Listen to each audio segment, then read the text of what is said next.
सच्चिदानंद सद्गुरु साईनाथ महाराज की जय. श्री गुरुदेव दत्त सदानंदाचा येळकोट. सच्चिदानंद सद्गुरु श्री पंत महाराज की जय. श्री गुरुदेव दत्त. श्री सद्गुरुनाथ दादा महाराज की जय. श्री गुरुदेव दत्त.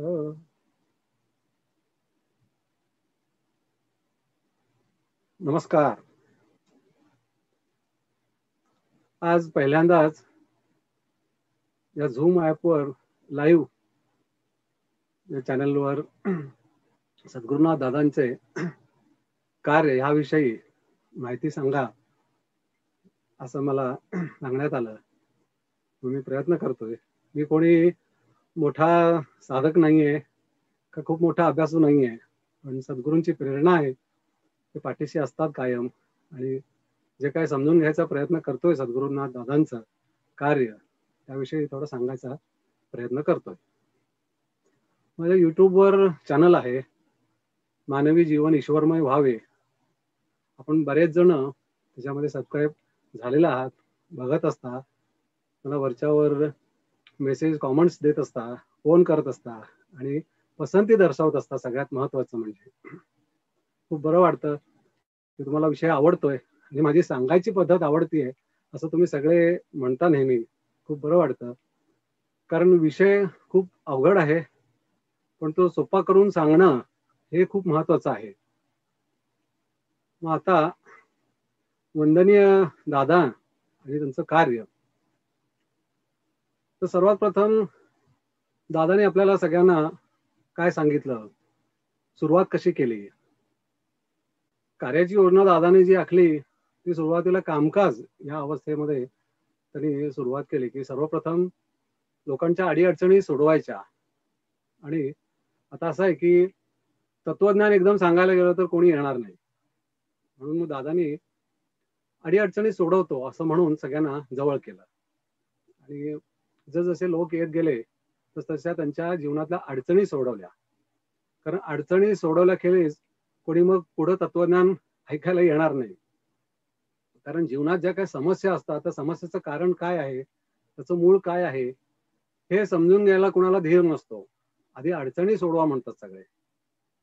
म्हणून वंदनीय दादाने सुरुवातीला कामकाज या विषयापासून सुरुवात केली की जेणेकरून अडचणी सोडवायच्या आणि मग अडचणी सोडून झाल्यानंतर मग सेवा द्यायची आणि मग साधना करायला लागल्यानंतर जसजशी कृपा धारणा व्हायला लागते तसशा अडचणी दूर व्हायला लागतात. ज्या वेळेला वंदनीय दादाने म्हणजे सेमिनार जे घेतले, आपल्या सगळ्यांना माहिती आहे की 8 सेमिनार आधी घेतले. त्या 8 सेमिनारमध्ये असंख्य गोष्टी जीवनोत्पत्ती मीमांसेबद्दल सद्गुरुनाथ दादांनी आपल्याला सेमिनारमध्ये सगळ्या सांगितल्या. असंख्य विषय त्याच्यामध्ये काहीच कोणाला माहिती नव्हती.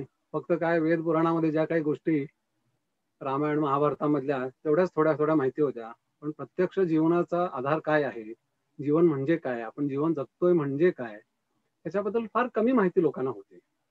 आणि सर्वप्रथम सगळ्याला जीवनामध्ये सुख शांती समाधान पाहिजे, परंतु ते कसं मिळवायचं, ते जीवनामध्ये सुख शांती समाधान ह्याची उत्पत्ती म्हणजे ते जेणेकरून जीवनामध्ये आता समस्या आहे त्या समस्येचं कारण काय आहे, त्या कारणाच्या मुळाशी जायला पाहिजे.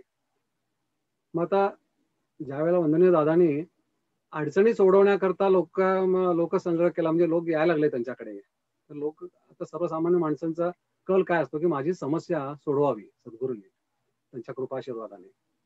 मग समस्या सुटल्यानंतर सद्गुरू तुमची कृपा झाली आणि समस्या दूर झाली एवढं फक्त आपण म्हणतो, पण समस्येचं कारण आपण काही विचारायला जात नाही. का माझ्या जीवनामध्ये अशी समस्या निर्माण झाली, अशी परिस्थिती निर्माण झाली, हे काही आपण विचारायला जात नाही. मग थोड्या दिवसांनी, काही महिन्यांनी किंवा काही वर्षांनी पुन्हा नवीन समस्या येते, पुन्हा सद्गुरूंच्याकडे जातो आपण, पुन्हा की माझी समस्या सोडवा. मग हे समस्येचं सत्र हे संपत नाही. म्हणून बाबांनी दादांना सांगितलं की ह्या सगळ्या लोकांचं कामकाज आणि अडचणी जर का सोडवत बसला तर त्यांना जरी इंद्राचा ऐरावत दिला तरी समाधानाची ढेकर हे काही कोणी देणार नाही. तर त्यांच्या अडचणी म्हणजे त्यांना सुख देण्यापेक्षा सुखाचा मार्ग सांग असं सांगितलं. खूप महत्वाचं आहे. म्हणून वंदनीय दादांनी कामकाज बंद केलं आधी केंद्रावर 5 वर्ष, आणि मग सेमिनार घ्यायला सुरुवात केली. आणि सेमिनार मध्ये जे काही विषय सांगितले इतके भव्य दिव्य आहेत की त्याचाच अभ्यास करणं चालू आहे अजूनही, की खूप त्याच्यामध्ये बारकावे आहेत, असंख्य विषय भरलेले आहेत.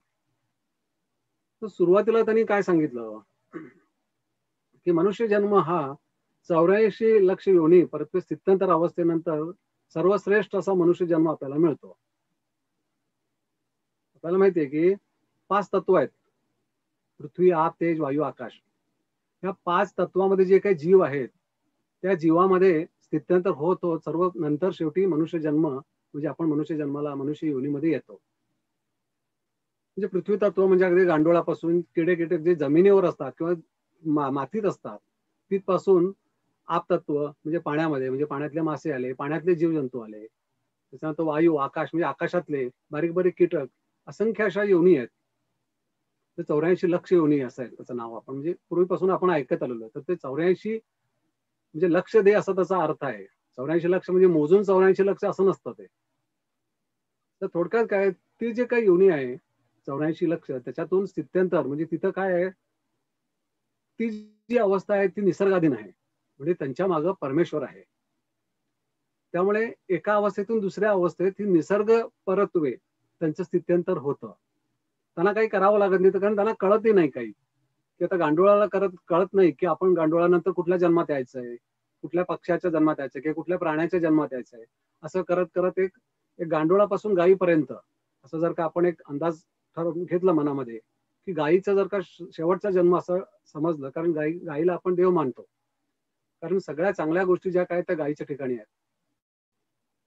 तर गायीनंतर जो जन्म येतो तो मनुष्याचा, तो सर्वश्रेष्ठ असं मानव जन्माला आपण येतो. आणि सर्वश्रेष्ठ ह्याच्याकरता म्हणायचं कारण आपल्याला परमेश्वरांनी बुद्धी दिलेली आहे. तर ह्याच्या अगोदरच्या ज्या काही योनी आहेत त्या योनीमध्ये काय आहे, त्या योनीमध्ये ज्या काही अवस्था आहेत तर त्या अवस्था निसर्गाधीन आहेत, म्हणजे आपल्या हातात त्याचा कंट्रोल नाहीये. निसर्ग परत्वे त्याच्यामध्ये स्थित्यंतर होतं.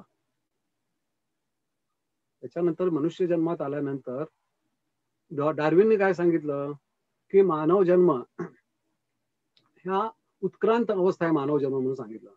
पण सद्गुरूने नेमकं तिथंच पॉईंट ठेवला की हे हा उत्क्रांत नाही आहे, ह्याच्या पुढे आपण उत्क्रांती करून घ्यायची आहे. आपण आता उत्क्रांती झालेले नाहीये.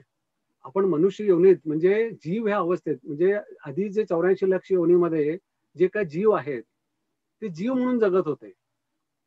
त्याचं नंतर परिवर्तन कशात झालं, तर जीवात्मा ह्या अवस्थेत आपण मानव म्हणून जन्माला आलो.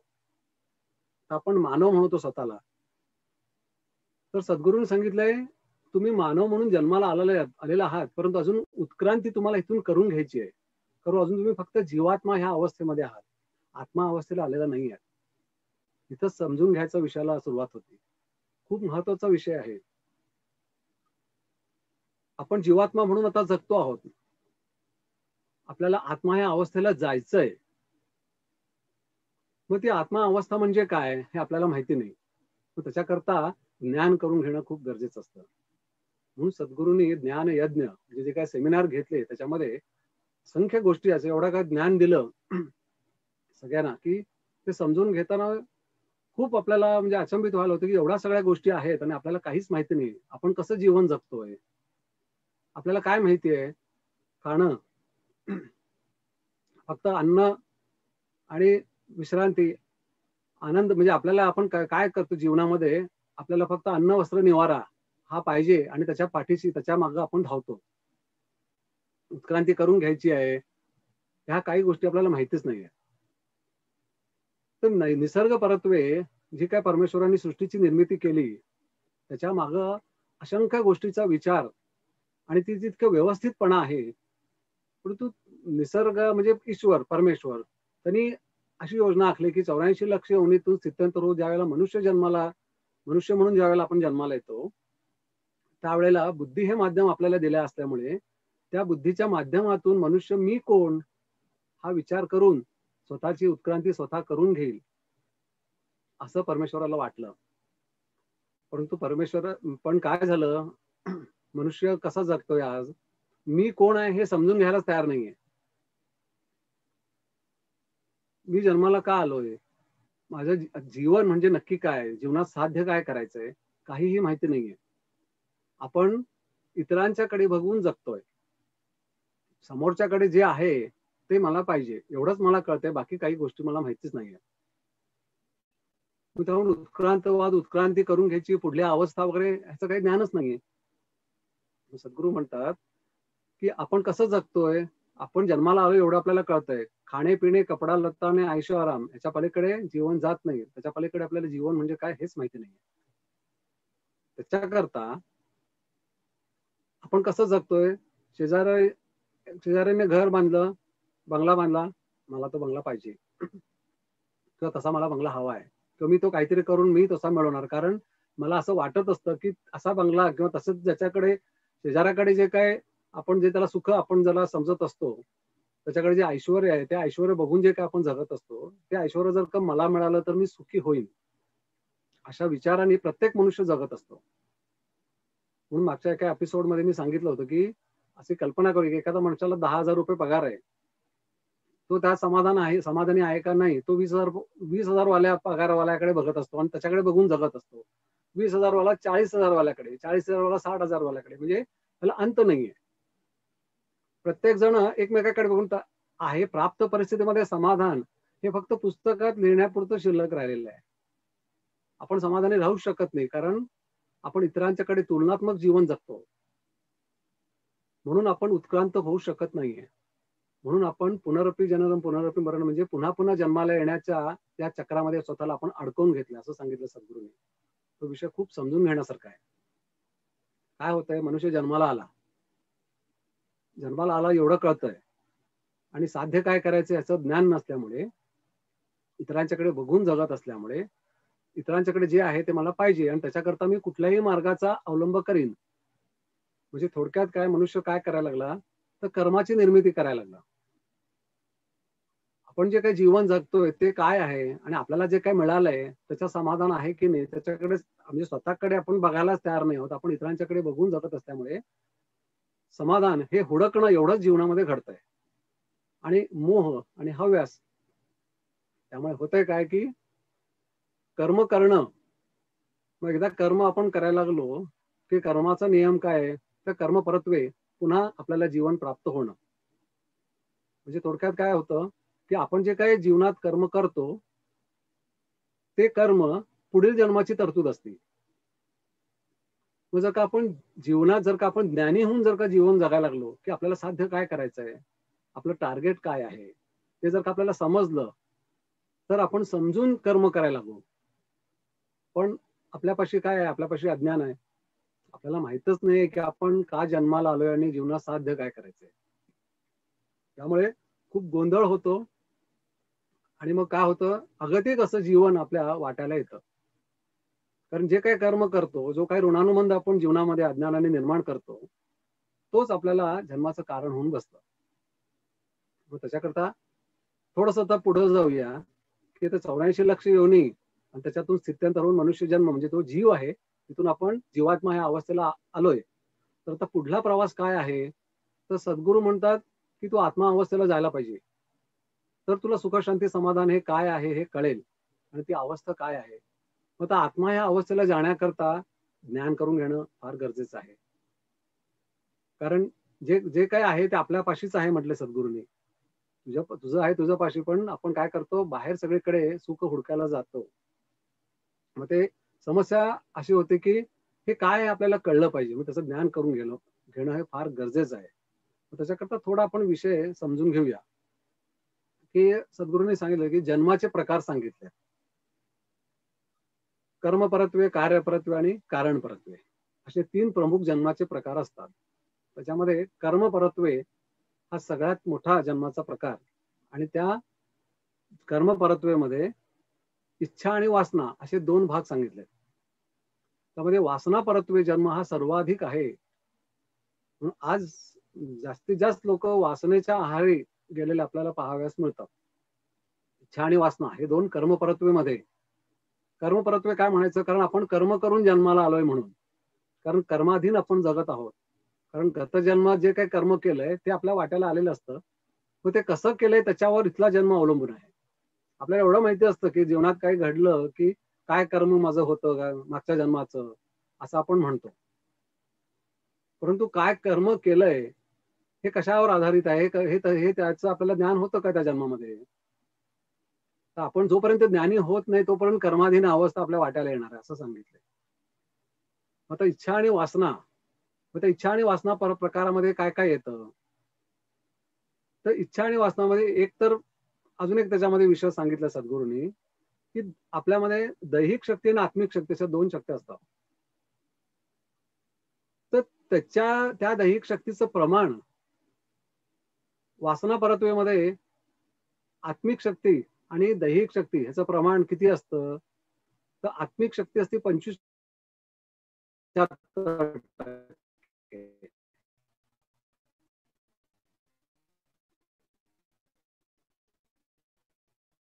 त्यामुळे कर्म हे 100% धारण होऊ शकत नाही असं सांगितलंय.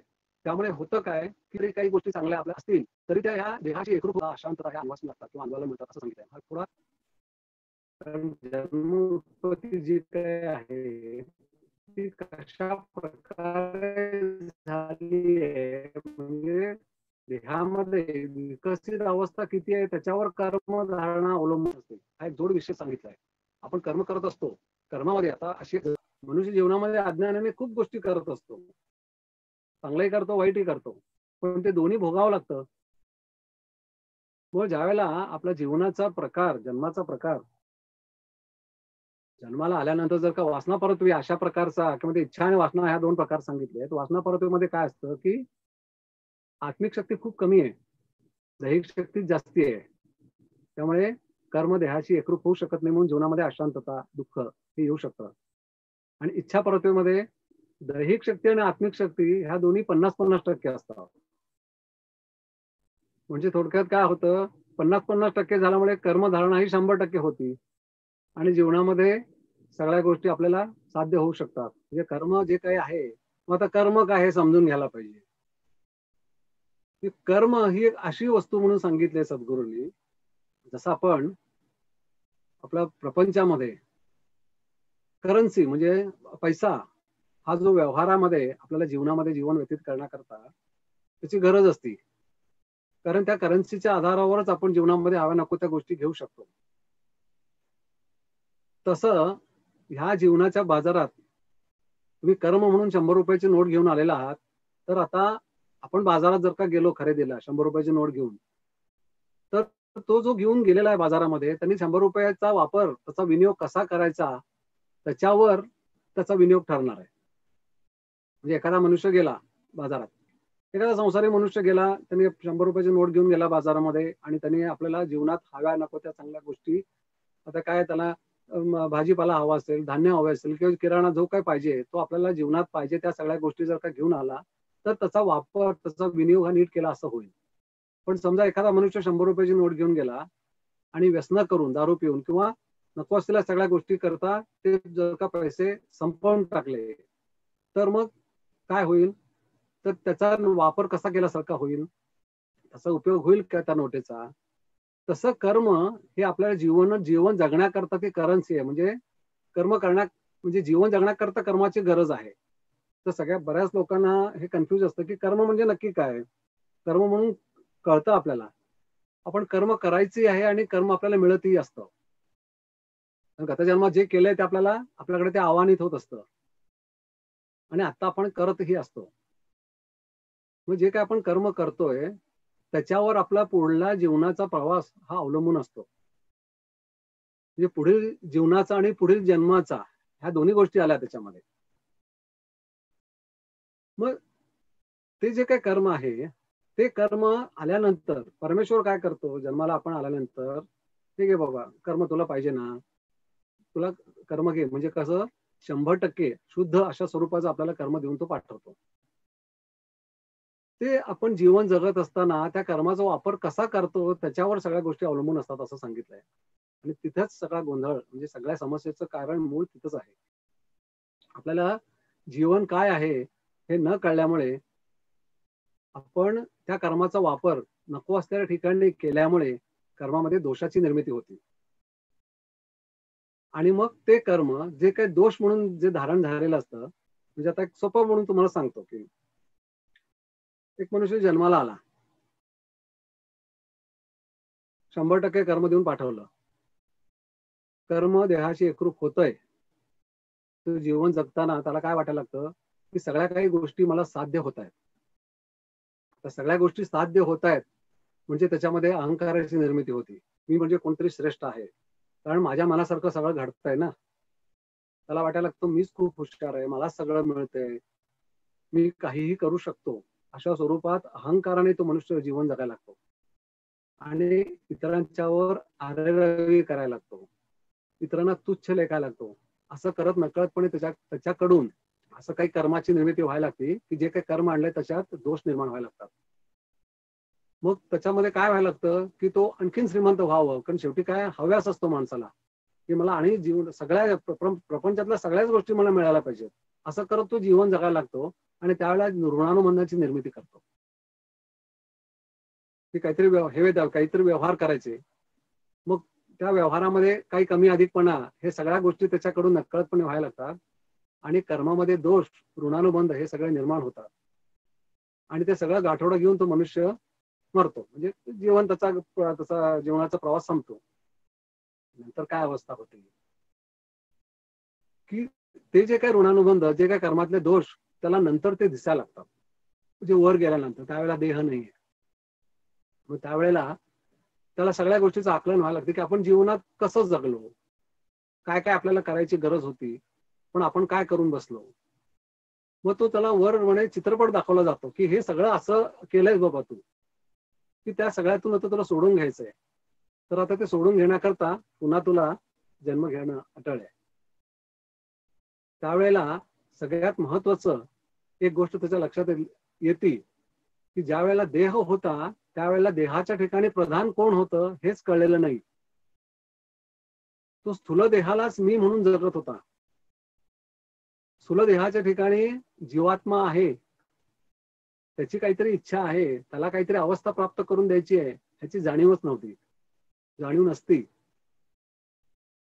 कर्म होतं स्थूल देहाकडून आणि त्या सगळ्या कर्मामध्ये तो अडकत जातो.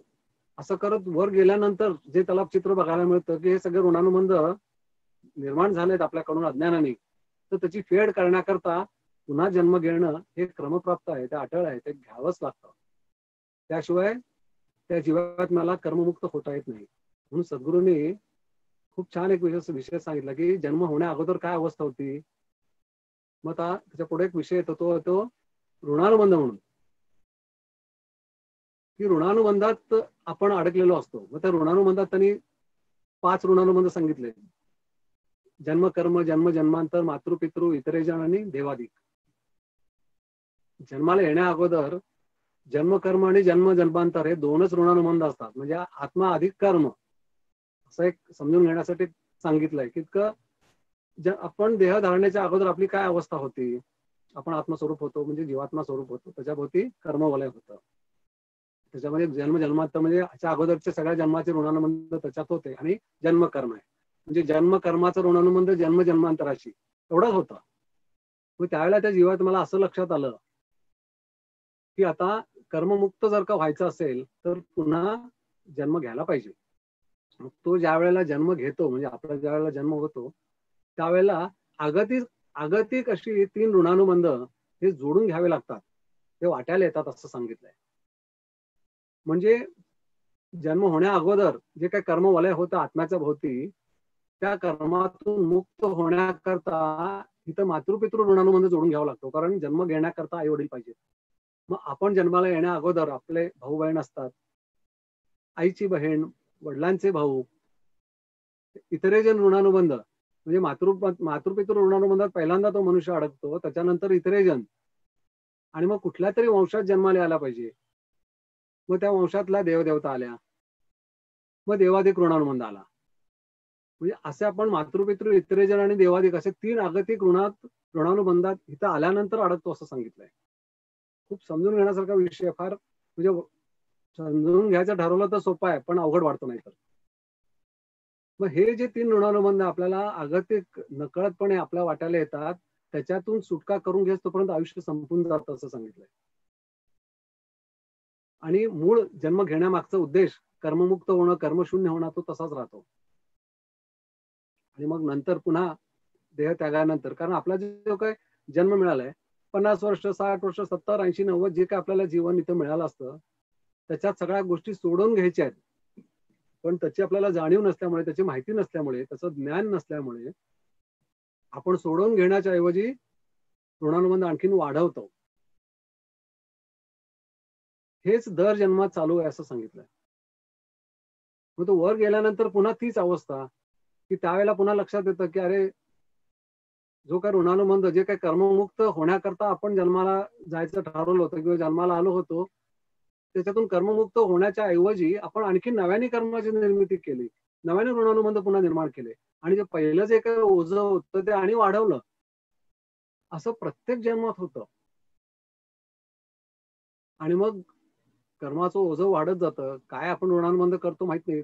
दर जन्मामध्ये कुठल्या घरात जन्माला येऊ, कुठल्या आडनावात येऊ, कुठल्या धर्मात येऊ, काही माहिती नसतं. मग त्या जन्म परत्वे जे काही आपल्या वाट्याला येईल, ते अज्ञान आहे ना, ते सगळं आपल्या वाट्याला आपण दुःख म्हणून ते भोगावं लागतं असं सांगितलंय. म्हणून सद्गुरूंनी सांगितलं की this is the curse of ignorance. अज्ञानाचा शाप आपल्याला मिळालेला आहे. कोणी तुमच्यावर करणी केलं नाही, कोणी काय केलेलं नाहीये. फक्त आपणच अज्ञानाने जीवन व्यतीत केल्यामुळे त्या अज्ञानाच्या शापाने आपण अशा प्रकारचं जीवन जगतो असं सांगितलं. म्हणून विषय समजून घ्यायचा. म्हणून सद्गुरू म्हणतात तुम्ही जोपर्यंत ज्ञानी होत नाही तोपर्यंत सुख, शांती, समाधान हे फक्त पुस्तकात वाचण्यापुरतंच शिल्लक राहील. सगळ्यांना माहिती आहे की आपल्याला जीवनामध्ये सुख, शांती, समाधान पाहिजे, पण ते कुठं आहे हो?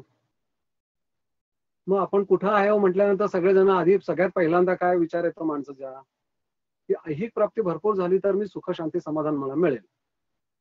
म्हणून आपण त्याच्या मागं पळायला लागतो. मी मगाशी सांगितल्यासारखं तो 10,000 वाला पगार, 10,000 पगारवाला 20,000कडे बघून जातो, 20,000 वाल्याकडे, 20,000 वाला 50,000 वाल्याकडे. तेवढा पगार मिळाला तर मी सुखी होईल, 80,000 पगार मिळाला तर मी सुखी होईल. मग त्या अवस्थेला गेल्यानंतर पुन्हा तेवढा पगार मिळाल्यानंतर, तेवढी धनप्राप्ती झाल्यानंतर सुखी आहे का? तर तिथं गेल्यानंतर लक्षात येतं की नाही, तर पुन्हा अपेक्षा वाढलेल्या आहेत, स्टेटस वाढलेला आहे. म्हणून सकाळी मगाशी मला एका गुरु भगिनींचा फोन आला होता की समस्या जीवनातल्या संपत नाहीत.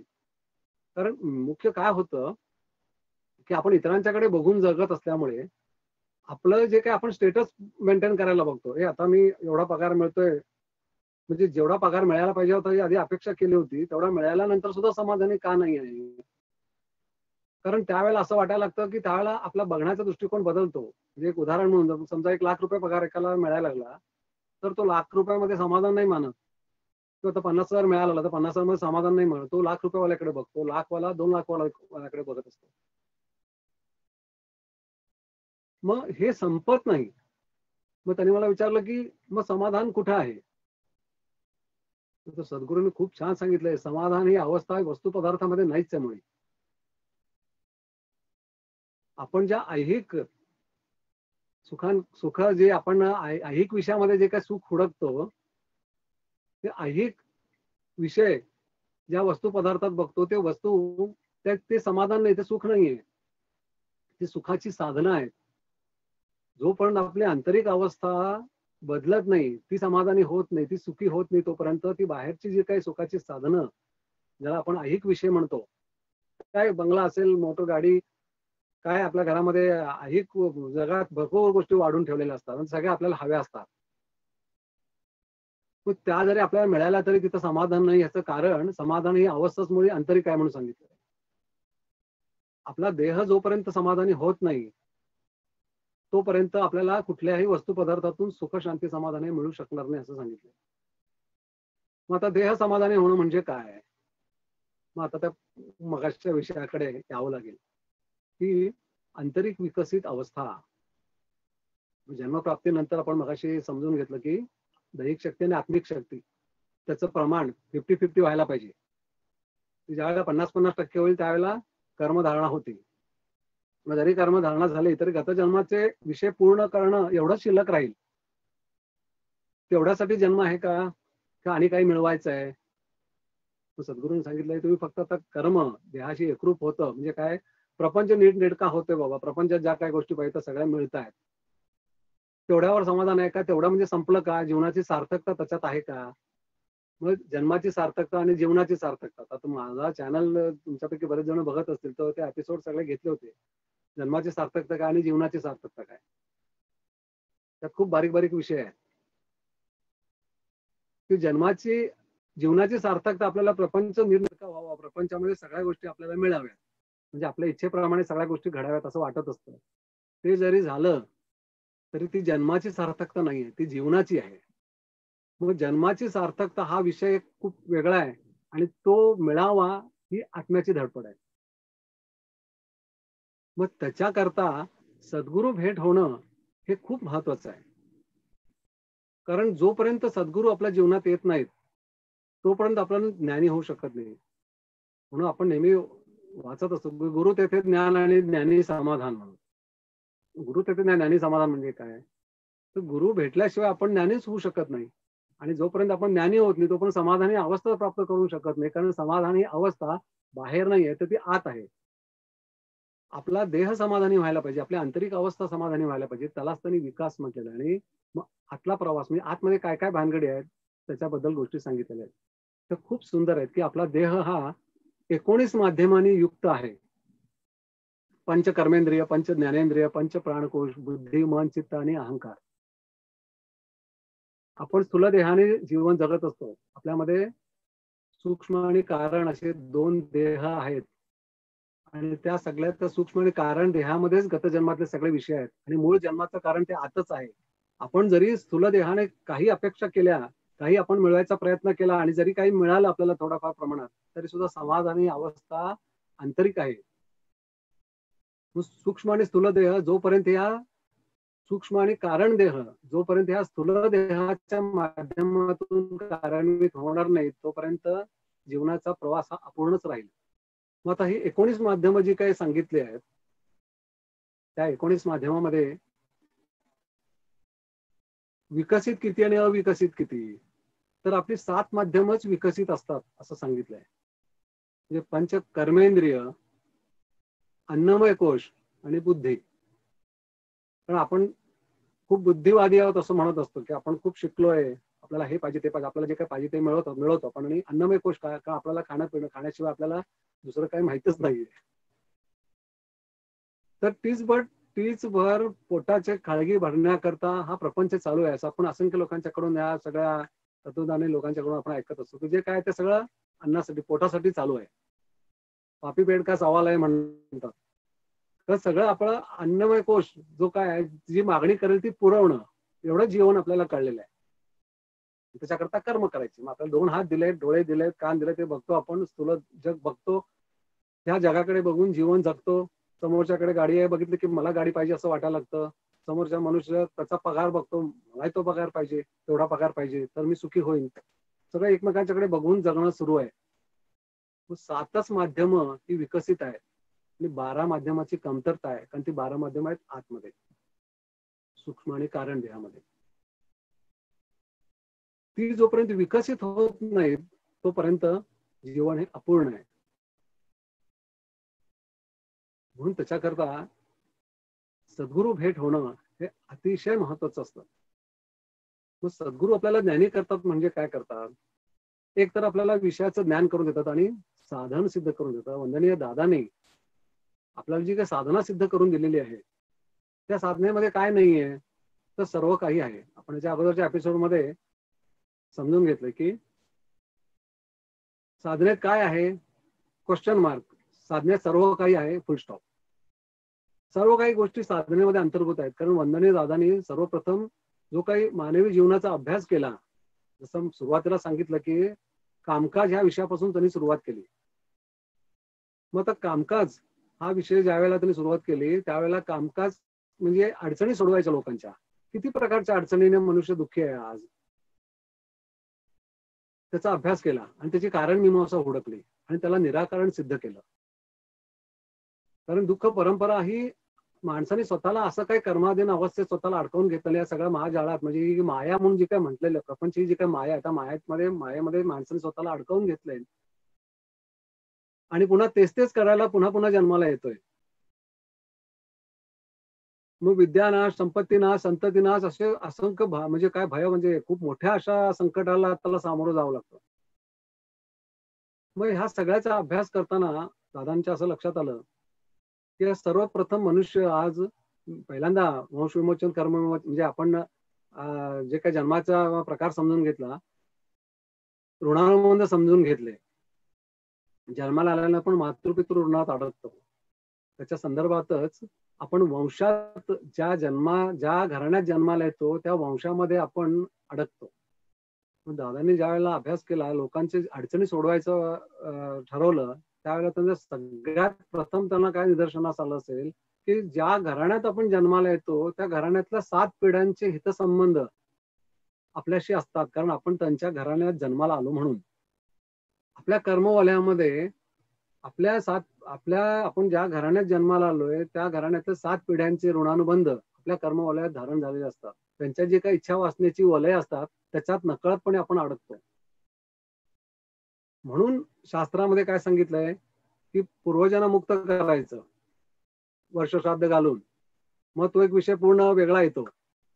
मग श्राद्ध पक्ष म्हणजे तो श्राद्ध पक्ष विधी कसा करायला पाहिजे, खरं म्हणजे त्याच्यामध्ये शास्त्रात काय तरतूद केली होती.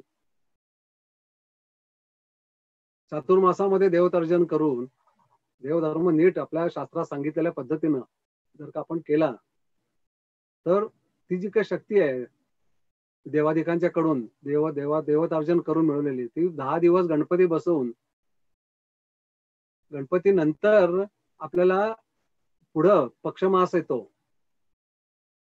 त्या पक्षामध्ये 10 दिवस गणपती बसून जी काय आपण शक्ती धारण करतो ती शक्ती तर्पण करायची आहे.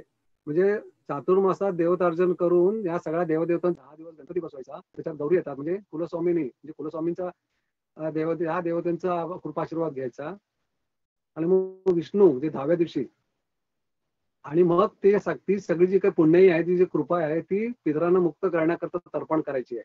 अशा शास्त्रामध्ये आपल्यापैकी काही जणांनी शास्त्राचा अभ्यास केला असेल त्यांना त्या थोड्या गोष्टी माहिती असतील की शास्त्रामध्ये असंख्य गोष्टी सगळ्या व्यवस्थित सांगितलेल्या आहेत. दादांनी गुरुप्रसाद आपण जर का वाचायला घेतलं त्याच्यामध्ये इतक्या गोष्टी सांगितल्या आहेत. शास्त्रात किती व्यवस्थितपणा होता, पण आपण शास्त्र सगळं गुंडाळून ठेवलं आणि मग अगतिक असं जीवन वाटायला आलं. मग आता आपण तर्पण करायला जातो, वर्ष श्राद्ध आपण घालायला जातो. मग वर्ष श्राद्ध घातल्यामुळे आपले पितर मुक्त होणार आहेत का? मग दादांनी ज्या वेळेला कामकाजाच्या वेळेला अभ्यास केला त्यावेळेला त्यांच्या असं लक्षात आलं की कोणी मुक्त झालेलंच नाहीये. कारण आता आपण जे काही तर्पण करतोय ती फक्त क्रिया होती, ते कर्मच होत नाहीये. कारण तर्पण करण्याकरता पुण्याही पाहिजे. आपण पुण्याही कमवलेलीच नाही, आपल्यापाशी बॅलन्सच नाही, आपण इतरांना काय दान देणार? दान देण्याकरता आपल्यापाशी काहीतरी पाहिजे ना. मग हे असं काहीतरी आपण जीवन जगतोय, त्यामुळे ते काही मुक्त होत नाहीयेत. मग त्यांच्या ऋणात मात्र आहोत. ते 7 पिढ्यातले लोक त्यांनी काय काय जीवनामध्ये कर्म केलेत आपल्याला ठाऊक नाहीये. मग त्या सगळ्या विषयामध्ये आपण नकळतपणे इथं ऋणात त्यांच्या अडकल्यामुळे आपलं जे काही कर्म आहे ते उदित व्हायला समस्या येते. मग आपल्या इच्छा अपेक्षा त्या पूर्णत्वास जात नाहीत, तो जाण्याकरता अडथळा निर्माण होतो. म्हणून वंदनीय दादांनी सर्वप्रथम वंश विमोचन म्हणून सिद्ध केला. म्हणजे वंशातल्यांना मुक्तावस्था प्राप्त करून द्यायची, ते आपलं सामर्थ्य नाहीये. आपण जे सर्वसामान्य साधक असतो, आपल्याला सद्गुरूंनी साधना दिली आपल्याला माहिती आहे, पण नुसती साधना करून आपली पुण्य आपण मिळवणार कधी आणि त्या पुण्याच्या माध्यमानं आपण किती आपण सिद्ध होणार? मग त्याच्याकरता वंदनीय दादांनी आपले जे पूर्वज आपले ज्यांच्या ऋणात आपण अडकलोय त्या ऋणातून मुक्त करायची सोय केली. म्हणजे वंश विमोचन त्यांनी सिद्ध केलं आणि मग कर्म विमोचन आणि मग ऋणमोचन. मग कर्मातले जे काही दोष असतील ते मग आपल्या साधनेच्या माध्यमातून, म्हणजे थोडक्यात कसं आहे की साधना करायला लागल्यानंतर हळूहळू जे काही दोष आहेत, आपण गत जन्मात जे काही आपण ऋणानुबंध निर्माण करून ठेवले, कर्मामध्ये दोषाची निर्मिती केली आहे, ते सगळे विमोचित व्हायला लागतात. मग जो काही वेडेवाकडे ऋणानुबंध आपण केले ते नीटनेटके व्हायला लागतात. म्हणून ही पण विमोचन सिद्ध केली आहे. साधनेमध्ये त्या सगळ्या गोष्टी अंतर्भूत आहेत. मध्ये एकाने मला प्रश्न विचारला की हे ऋणानुबंध मुक्तून आपण मुक्त झालो हे कसं कळायचं आपल्याला, किंवा त्याच्यासाठी वेगळं काही आहे का.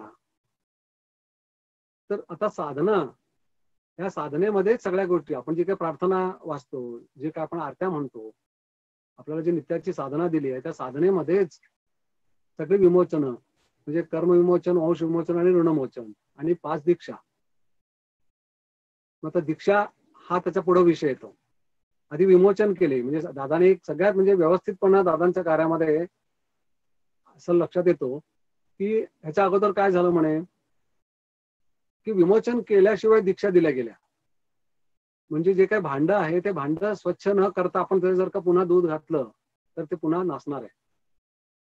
म्हणून भांड आधी स्वच्छ करायचं. म्हणजे हे जे काही ऋणानुबंध आपण घेऊन जन्माला आलोय, जे कर्मातले दोष घेऊन आलोय, हे सगळे रक्तामध्ये सगळे दोष आपण धारण करून आलेलो आहे.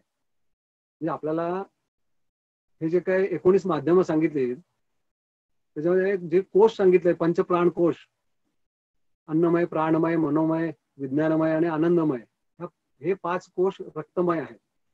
आणि त्या कोशामध्ये दोष आहेत.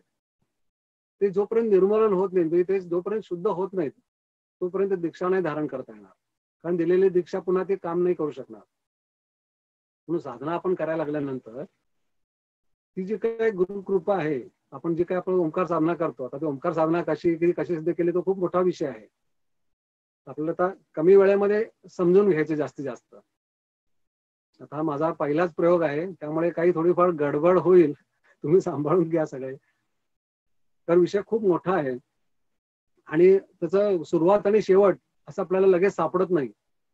पण आता एक थोडा आपण आता सिक्वेन्स समजून घ्यायला लागलो की 84 लक्ष योनी परत स्थित्यांतर करत करत आपण मनुष्य जन्माला आलो. आतापर्यंत आपण समजून घेतलं की मनुष्य हा जीवात्म्यातून जीवात्मा ह्या अवस्थेला आपण जन्माला आलोय. आता तर ह्याचा पुढला प्रवास आत्मा ह्या अवस्थेला जायचंय. पण अजून या जीवात्म्या अवस्थेतून आपली सुटका व्हायला पाहिजे.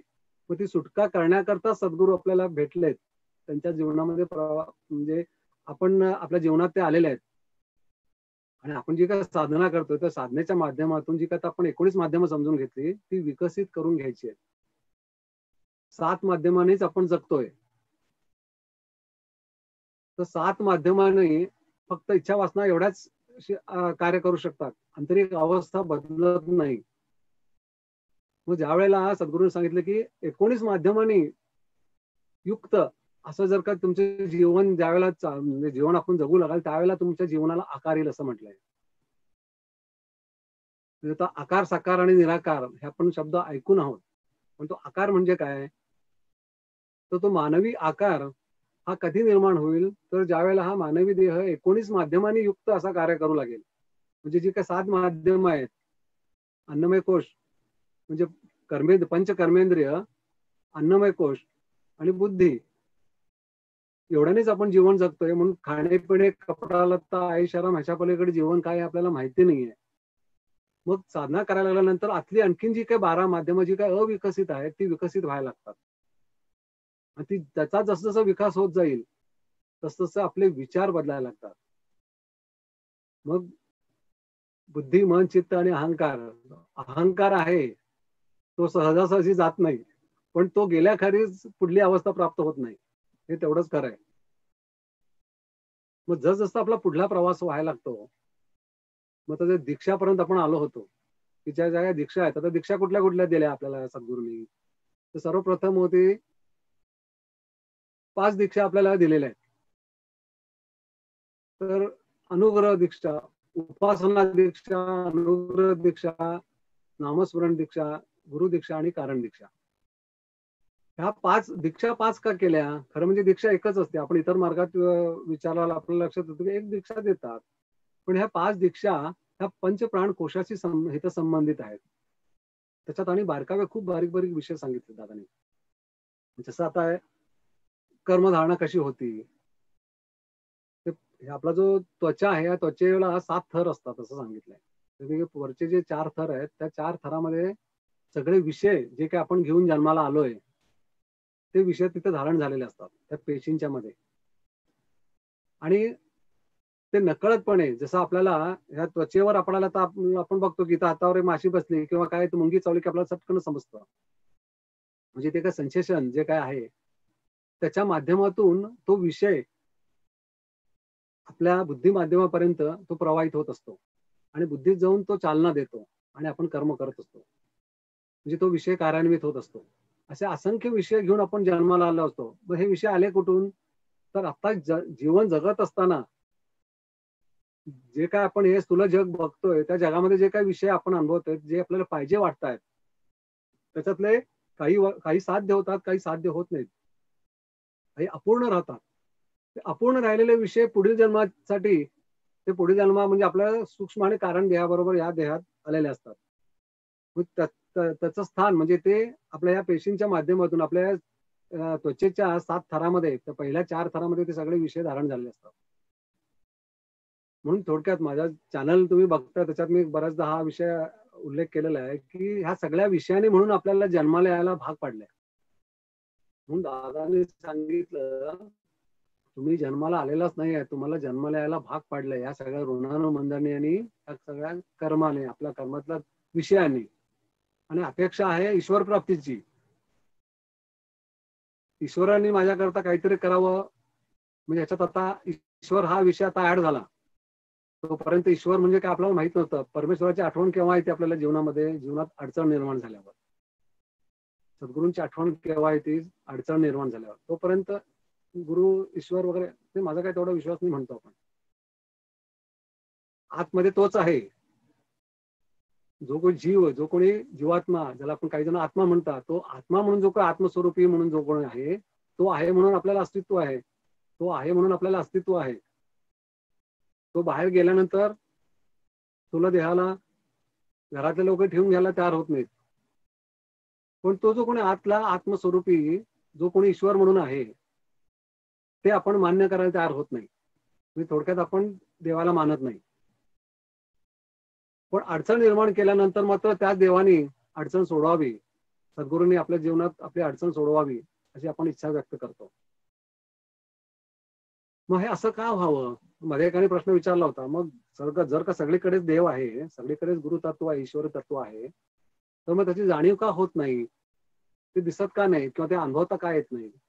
याचं एकमेव कारण आपला जन्म प्रवृत्ती, आपण जन्माला येण्याचं कारण हे जे काही कर्म आहे, जे काही ऋणानुबंध आहे, जे काही विषय आहेत त्या विषय घेऊनच आपण जन्माला आलोय. त्याचा सगळा पडदा आपल्या डोळ्यासमोर आहे. ईश्वर वगैरे काय आपण मानायलाच तयार होत नाही. म्हणून आज आपण बहुसंख्य लोक बघतो की कधीतरी मग जीवनाच्या अंतकाळी शेवटी शेवटी मारे देवा मला वाचव, जेव्हा आता प्रसंग काहीतरी आला जीवनात की अरे देवा वाचव, मग त्यावेळेला देवाची आठवण येते. तो देव म्हणतो मी तू जन्माला आल्यापासून मी तुझ्या पाठीशीच आहे, किंबहुना तुझ्यामध्येच आहे. तुला जन्माला येण्याकरता जसं आता आपण मागच्या एका एपिसोडमध्ये आपण समजून घेतलं की परमेश्वरांनी न मागता ही इंद्रियवादी संपत्ती आपल्याला दिलेली आहे. ह्यापैकी आपण काय मागायला गेलो होतो परमेश्वराकडे? की आपण जन्माला येणार आहे म्हणून त्या सृष्टीनं आपल्याला स्थूल देह दिला. त्या देहामध्ये काय काय आहेत? इंद्रियवादी संपत्ती आहे, डोळे आहेत, जेणेकरून आपण त्यांनी सृष्टी बघू शकतो. नाक आहे, त्याने आपण वास घेतो. वाणी आहे म्हणून तर मी बोलतोय. कान आहेत म्हणून तुम्हाला ऐकायला येत आहे. मग ही जर का माध्यम परमेश्वराने जर का दिली नसती तर काय गत झाली असती? आपण असं जगत असतो जीवनामध्ये की हे सगळं मी स्वतःच निर्माण केलंय. आईच्या पोटात असताना आपण कुठला मंत्र म्हटला म्हणून आपल्याला डोळे आले किंवा कान आले किंवा हे सगळे अवयव निर्माण झाले? माहिती आहे आपल्याला का आपण निर्माण केले का आईने निर्माण केले? हे सगळं आपल्याला परमेश्वर न मागता देतो. कारण आपण जन्माला आल्यानंतर आपण काही का कर्म घेऊन येऊन दे पण जन्माला आल्यानंतर जी सृष्टी परमेश्वराने निर्माण केली आहे त्या सृष्टीचं त्याला ज्ञान व्हावं. बुद्धी दिली. आपण म्हणतो मी खूप हुशार आहे. ती बुद्धी दिली कोणी? म्हणजे परमेश्वर ईश्वर या शक्तीला न मानणारा सुद्धा मनुष्य स्वतः मी खूप बुद्धिवादी आहे, मी खूप हुशार आहे म्हणतो. पण असा कधीच विचार करत नाही ही बुद्धी कोणी दिली असेल? आणि एक दिवशी सगळं जे काय मनुष्य शेवटी अहंकार असतो माणसाला की जीवनामध्ये काय साध्य करायचं मी करणार आहे, मी खूप हुशार आहे, मी मी मी करत करत जगतो. आणि शेवटी एक दिवशी सगळं इथं सोडून जायचं सगळ्यांना माहिती असतं. मग जर का सोडून जायचं इथं तर मग आपण कुठल्या विषयाचा मागा लागतो? आणि मग तिथलं साध्य काय? मग सोडून जायचं सगळं तर कुठं जायचंय? ह्याच्याबद्दल माहिती करून घेतली का? याचं ज्ञान करून घेतलं का? मग हे का करून घ्यावं वाटत नाही हा प्रश्न आहे. मध्ये एका माणसाने मला फोन केला होता, की हे सगळं समजतंय पण तसं इच्छाच होत नाही, की हा विषयाकडे जावं. आता अध्यात्म हा विषय तसं तर सद्गुरूंनी तुम्ही ज्ञानी झाल्याशिवाय तुम्ही सुखशांती समाधानी राहूच शकणार नाही म्हणून सांगितलंय. मग हे ज्ञानी व्हावं असं वाटत सुद्धा नाही, की आपण विश्वातल्या सगळ्या गोष्टीचं ज्ञान करून घ्यायचा आपण प्रयत्न करतो. जे काय आज आपण आता मोबाईल आणि आता या टेक्नॉलॉजीमुळे आता आपण आता लॉकडाऊन असताना मी एका गावात बसून बोलतोय, तुम्ही सगळीकडे बसून बघता आपापल्या घरी, आपापल्या मोबाईलवर, टीव्हीवर. त्याचं रेकॉर्डिंग होत आहे. मग ही जे काही तंत्रज्ञान आहे, हे तंत्रज्ञान माणसाने निर्माण केलं. त्या विषयात आपण आहोत, त्याच विषयात जातो, त्याच्यातच इंजिनियर होतो, त्याच्यातच किंवा आता मोठमोठ्या डिग्र्या मिळवतो. अगदी पीएचडी काय विश्वातल्या सगळ्या डिग्र्या जरी मिळवल्या, तरी शेवटी एक प्रश्न शिल्लक राहतो, की मी कोण? म्हणजे आपण कोण?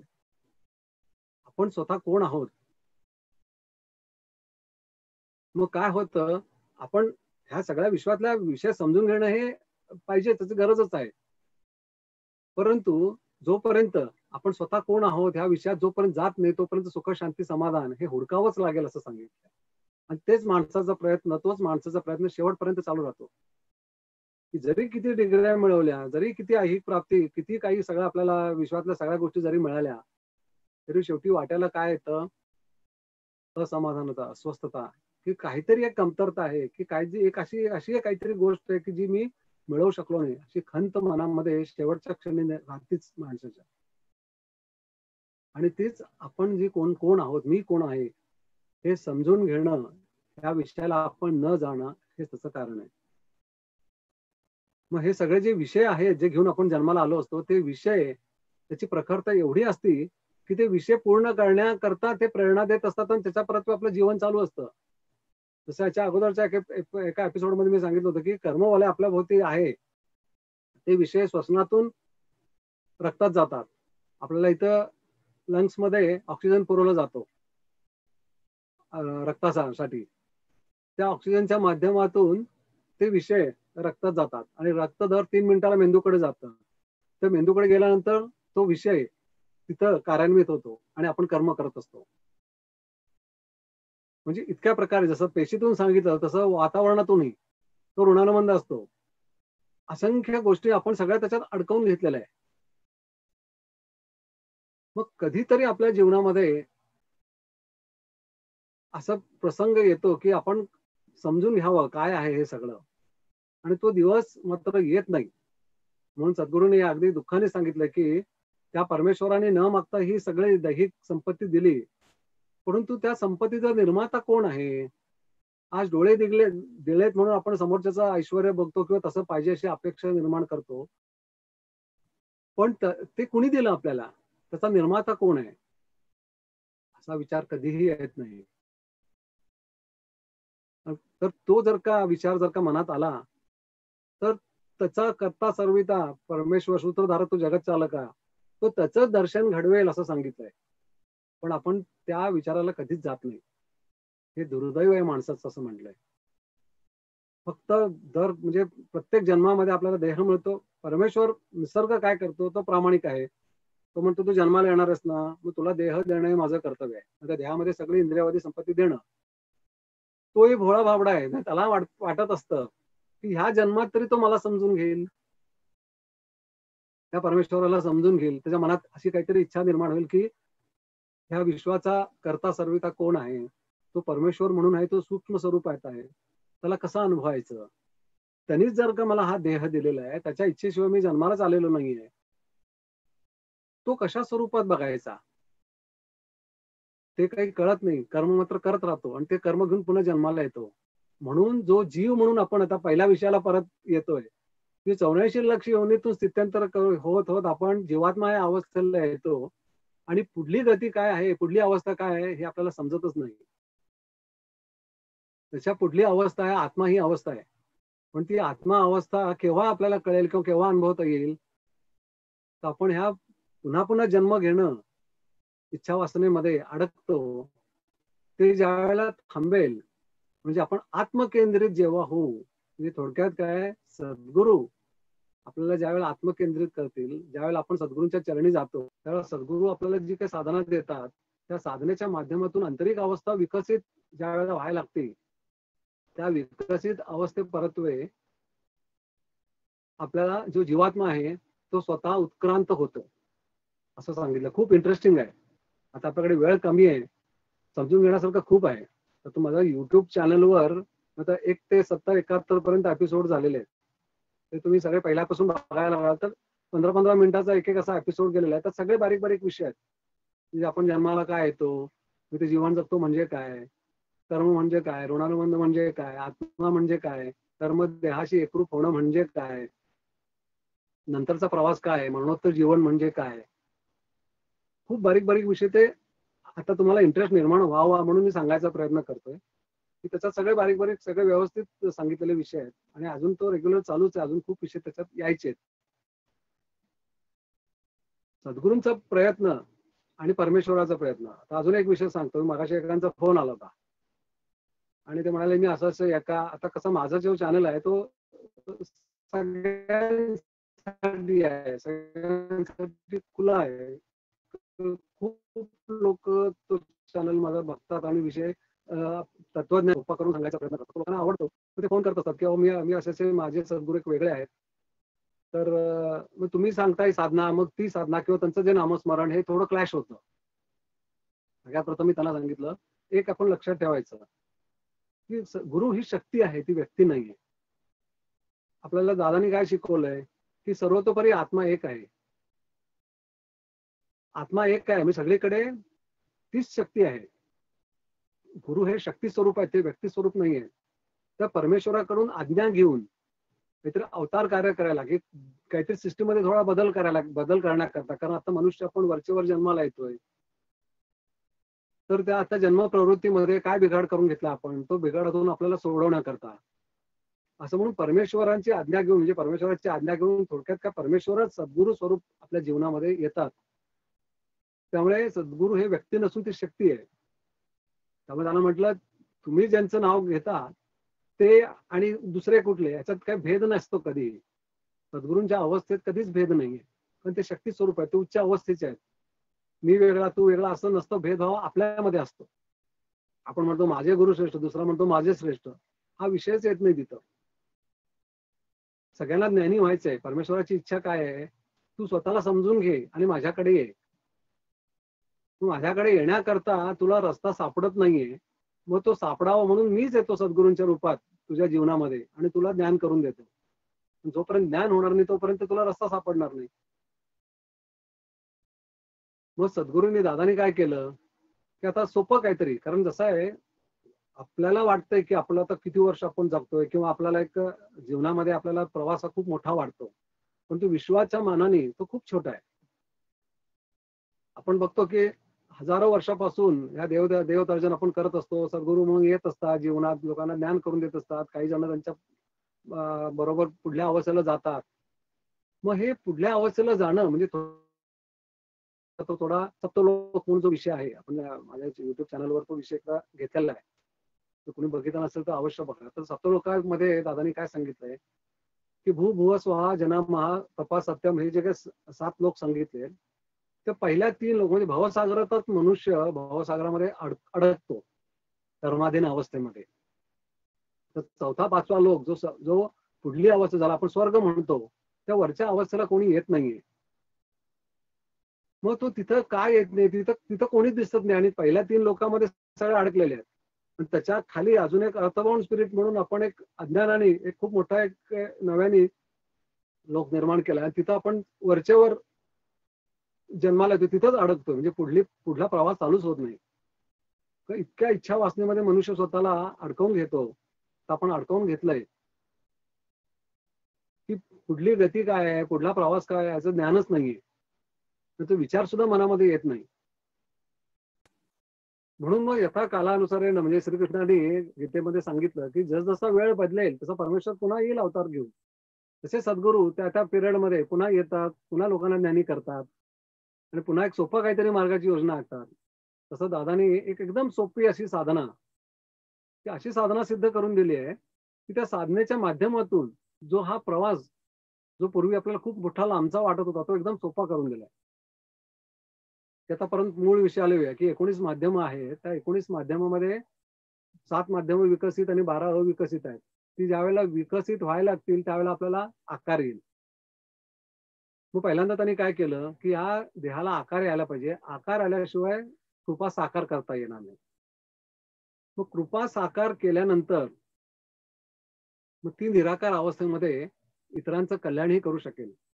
म्हणजे वंदनीय दादांनी एवढ्या मोठ्या कार्याची योजना आखली, की आपला तरी जीवन उद्धार, आपलं जीवन उद्धार होईलच. इतरांचंही जीवन सुखी करता येईल.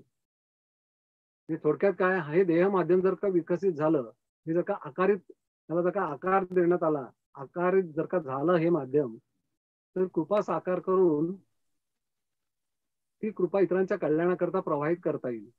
पण त्याच्याकरता देहामध्ये काय पाहिजे, तर त्यांनी तन्मात्र सांगितले. आपल्या तन्मात्रा शब्द ऐकून माहिती आहे, शब्द स्पर्श रूप रसगंध. तर शब्द आणि स्पर्श ही जी दोन तन्मात्रा आहेत ती सुरुवातीला विकसित होतात. ती सुरुवातीला त्यांनी विकसित करून दिली. की शब्दांनी लोकांचं कल्याण व्हायला पाहिजे, स्पर्शाने लोकांचं कल्याण व्हायला पाहिजे. की जा तुझं कल्याण होईल म्हटल्यानंतर जर का दैहिक माध्यमे विकसित झालं, त्याला जर का आकार आला, ती कृपा साकार झाली, तर ते नंतर ती निराकार अवस्थेमध्ये इतरांचं कल्याण करण्याकरता ती कार्यान्वित होऊ शकेल. मग ती व्हावी म्हणून कारण दीक्षा ही आपल्याला दिली आहे. म्हणजे त्या सगळ्या दीक्षा म्हणून जे काय मगाशी वर्णन केलं, त्या दीक्षा नकळतपणे एक एक एक एक आपण साधना करायला लागल्यानंतर धारण व्हायला लागतात. साधना जसं होईल तसं देहामध्ये विकास, 19 माध्यमं जसजशी विकसित व्हायला लागतील तसतशी तन्मात्र जागृत व्हायला लागतात. मग त्याच्या शब्द आणि स्पर्श या दोन तन्मात्रांनी जगाचं कल्याण करायचंय. म्हणजे या अवतार कार्यात सद्गुरूंच्या दादांच्या एवढं महान कार्याची योजना त्यांनी आखली, की विश्वाच्या उत्पत्तीपासून अशी कार्याची योजना कुठे आखलेली कुठं पाहण्यास मिळत नाही असं सांगितलंय. आणि अगदी खरं आहे. ते काय होतं, की वैयक्तिक विकास किंवा मला ईश्वरापर्यंत जायचंय हा एक विषय घेऊन साधना करणं किंवा नामस्मरण करणं किंवा जे काही आपल्याला दिलेलं असतं त्या माध्यमातून आपण ती पुढल्या अवस्थेला जाणं हा एक विषय वेगळा. आणि आपण पुढल्या अवस्थेला जाता जाता इतरांचं कल्याण करणं, कारण जे कोणी दुःखी आहेत, जे कोणी पीडित आहेत, त्यांचं दुःख निवारण व्हायला पाहिजे. पण त्यांचं दुःख निवारण करणार कोण, तर तो शेवटी परमेश्वरच आहे ना. मग सद्गुरूच करणार. मग मग दादाने अशी एक म्हणजे असा एक विषय सांगितला, की आता आपण पाहतो की आपल्या स्वभावाचं जग दुःखी आहे, त्याला जीवनाचं ज्ञान नाहीये, जीवनामध्ये अशांतता आहे, नानाविध विषया परत्वे तो कर्माधीन अवस्थेमध्ये मनुष्य जगतोय, तो पुन्हा पुन्हा जन्माला येतोय, त्याला कळतच नाही आपण का जन्माला आलोय. मग त्याच्यामध्ये थोडा विषय खूप मोठा आहे, आधिभौतिक, आधिदैविक आणि आध्यात्मिक अशा 3 अवस्थेतून माणसाला जावं लागतं. ती दुःख पण असतात त्याची. मग असे काही ऋणानुबंध निर्माण झालेले असतात, की त्याच्यातून सोडवणूक करणं म्हणजे ते सुटणं हे फार अवघड होऊन बसतं. पण ती जर का दुःख सोडवायची असतील, तर त्याचा प्रयत्न अपुरा पडतो वैयक्तिक माणसाचा. मग तो शेवटी परत देवाकडे जातो. मग आता देवाकडे गेल्यानंतर मग परत तो एक वेगळा विषय आहे, की देवाकडून कृपा आशीर्वाद धारण करण्याकरता आता माझ्या एपिसोड तुम्ही बघत असाल तर देवादिकांच्याकडून आशीर्वाद घेण्याकरता दैहिक माध्यम पोषक नाहीये हा एक विषय सांगितला होता. देवादिक सगळ्या देवदेवता आहेत, परंतु त्यांचा कृपाशीर्वाद धारण करण्याकरता देह माध्यम पोषक नाहीये. मग आता ते पोषक नाही आहे म्हणून कृपाशीर्वाद धारणा होत नाहीये. मग तो कृपाशीर्वाद धारण होत नसल्यामुळे आपल्याला अनुभव येत नाही. म्हणून सद्गुरू काय म्हणाले, कारण एक तर कसं होतं की हा देवदेवतांचा आता त्या एकदा विषयात गेलं की तो खूप मोठा विषय आहे. की प्रत्येकाच्या पूजा पद्धती वेगवेगळ्या आहेत. त्यांना प्रसन्न करून घेण्याकरता, कारण हे सगळी वलय आपणच माणसाने नकळतपणे निर्माण केलेली आहेत. ते प्रत्येक देवदेवतांना वेगवेगळ्या पद्धतीनं त्याची पूजा अर्चा आहे. तेव्हाच त्यांच्याकडून कृपा आशीर्वाद मिळतो. मग तशी होत नाही पूजा करायला आता पूर्वीच्या पद्धतीप्रमाणे, कारण मनुष्य जन्म प्रकार आता बदलला. मग त्यामुळे दादानी असं सांगितलं की आज माणसाचं जीवन काय झालं, आपण सगळे हताश झालेलो आहोत की काय साध्य करायचं कळत नाहीये. अपेक्षा तरी आहेत, त्या पूर्ण होत नाही आहेत. म्हणून सद्गुरूंनी जी साधना सिद्ध करून दिली आहे, त्या साधनेच्या माध्यमातून हळूहळू आपल्या ह्या जे काही दोष धारण झालेले आहेत, ते दोष जसे जे बाहेर जात जातील तसे जे आपले हे ऋणानुबंधातून आपण मुक्त होत जाऊ. आणि जसे आपण ऋणातून मुक्त होत जाऊ तसे आपल्याला अनुभव यायला लागतील. म्हणजे ह्या सगळ्या ऋणातून जेव्हा आपण मुक्त होऊ त्यावेळेला आपल्याला आकार येईल असं सांगितलंय. मग एकदा आकार आला की मग कृपा साकार होते. म्हणजे त्याच साधनेच्या माध्यमातून सद्गुरु कृपा ही धारण व्हायला लागते. मग ती धारण झालेली कृपा आपली दोन तन्मात्र शब्द आणि स्पर्श ही कार्यान्वित होऊन आपण इतरांचं कल्याण करू शकतो. म्हणजे ह्याच जन्मामध्ये एवढं स्थित्यंतर, म्हणजे विचार केल्यानंतर थक्क व्हायला होतं की सद्गुरूंच्या कार्याची योजना त्यांनी किती प्रचंड प्रमाणामध्ये किती त्याच्यामध्ये महत्वाचे किती विषय आहेत की याचा अभ्यास करायला लागल्यानंतर असं लक्षात येतं की पूर्वीच्या काळी ज्या सगळ्या मोठमोठ्या ऋषीमुनींना हिमालयात जाऊन तपश्चर्या करून काही अवस्था प्राप्त करायला लागल्या होत्या किंवा लागल्या असतील, त्या ह्या सगळ्या साधनेमध्ये अंतर्भूत आहेत. फक्त आपण साधना समजून करणं आणि त्याला संथा पद्धत सांगितली आहे, तर संथेनं आपण साधना करणं हे आपलं कर्तव्य आहे. मग त्या साधनेच्या माध्यमातून ती शक्ती धारण झाल्यानंतर ती शक्ती गप्प नाही बसणार. ती इतरांच्या कल्याणाकरता कार्य करायला लागणार, कारण तशी आज्ञा सद्गुरूंनी त्या शक्तीला दिलेली आहे. त्या कृपा शक्ती म्हणून ते म्हणाले साधन हे सिद्ध आहे. म्हणून ते म्हटलं की त्या शक्तीला नुसतं शक्ती आहे म्हणजे ती शक्ती येऊन मग शक्ती विचारते मी काय काम करू. त्या शक्तीला संकल्पित करावं लागतं असं सांगितलंय. आपल्याकडे संकल्पच नाहीये. मग आता ह्याच्या अगोदर काय झालं म्हणे की लोकांनी शक्तीला आव्हानित केलं. हा ये शक्ती, मग शक्ती आली, शक्ती म्हणजे मी काय करू. तर शक्तीला संकल्पच दिलेला नाहीये, संकल्प सिद्ध नाहीये. तर ती शक्ती येते आणि आदळआपट करून निघून जाते. मग या सगळ्या गोष्टीचा अभ्यास करून दादानी काय केलं, त्या शक्तीला संकल्पित केलं. मग आता शक्ती म्हणजे मग त्या शक्ती कुठल्या मूळ, मग आता त्या विषयाकडे जावं लागेल. विश्वाच्या उत्पत्तीचं मूळ तत्व काय, तर ओंकार, जो अनाहत नाद म्हणून आहे. त्या अनाहत नाद माध्यमातूनच विश्वाची निर्मिती झाली, विश्वाची धारणा झाली. मग ज्या वेळेला इथं मनुष्य जीवन जगू लागला, त्यावेळेला त्याला जीवनात समस्या निर्माण व्हायला लागल्या.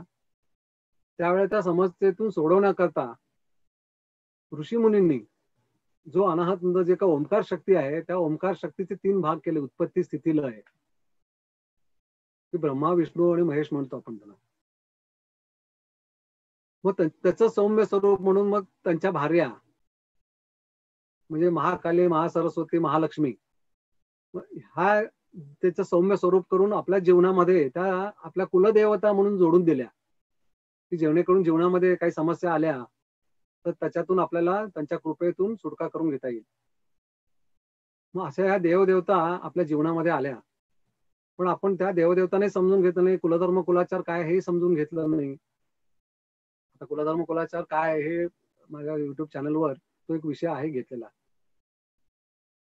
त्याच्यात सगळं थोडं डिटेलमध्ये सांगितलंय की कुलधर्म आहे 25%, कुलाचार आहे 75%. तो जर का नीटनेटका केला गेला तर कुलाची जोपासना होईल. आपल्याला कुलधर्म माहित नाही, कुलाचार माहित नाही, कुलाची जोपासना काय हे माहित नाही, कारण सगळं आपण सोडून बसलोय. सुख पाहिजे फक्त. जे काय आपण सोडून बसलोय त्याच्यातच सगळं घालवून बसलोय, पण ते आपल्याला कळत नाही. मग सद्गुरू ज्या वेळेला जीवनात येतात, मग सद्गुरूंच्याकडे ज्ञान करून घेणं म्हणजे काय, तर आधी ते म्हणाले तू शांत बस.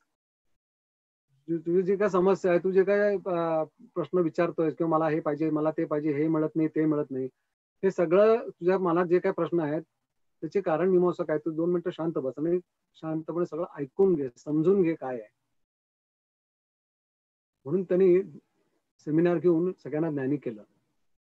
म्हणजे सगळे सेमिनार आपण जे त्या केंद्रावर आपल्याला त्याची पुस्तकं आहेत. आधी 8 सेमिनार घेतल्यानंतर मग एकूण 15 सेमिनार झाले.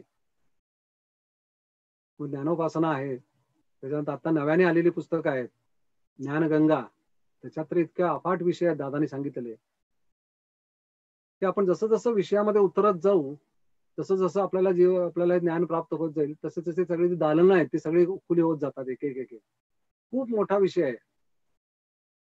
मग ते जसं आपल्याला समजत जाईल तशी आपली साधना ही नीट व्हायला लागते आणि साधना जशी नीट होत जाईल तशी अवस्था बदलायला लागते आणि मग त्याच अवस्थेमध्ये आपल्याला समाधान हे 100% प्राप्त होतं.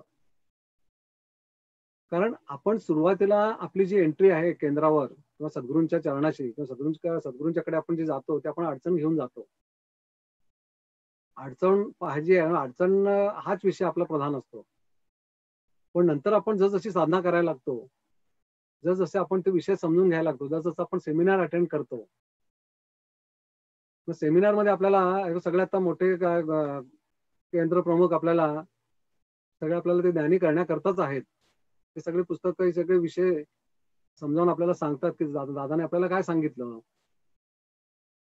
तर ते जसं आपण समजून घेऊ तसं आपली एकाग्रता साधनेमध्ये वाढायला लागते. माझा जो अनुभव सांगतो मी. मला काही विषय काहीच माहिती नव्हता. मी आपली साधना करत होतो सुरुवातीला. पण ज्यावेळेला विषय समजायला लागला, की साधनेतलं साध्य काय आहे आणि जीवनात आपल्याला काय साध्य करायचंय. आणि जसं त्याचा इंटरेस्ट वाढत गेला आणि जसं विषय माहिती व्हायला लागला तसं नकळतपणे काया वाचा मन हे एकाग्र व्हायला लागतं. आणि मग साधना शक्ती धारण होतीये असं लक्षात येतं. आणि मग आंतरिक अवस्थाच बदलते.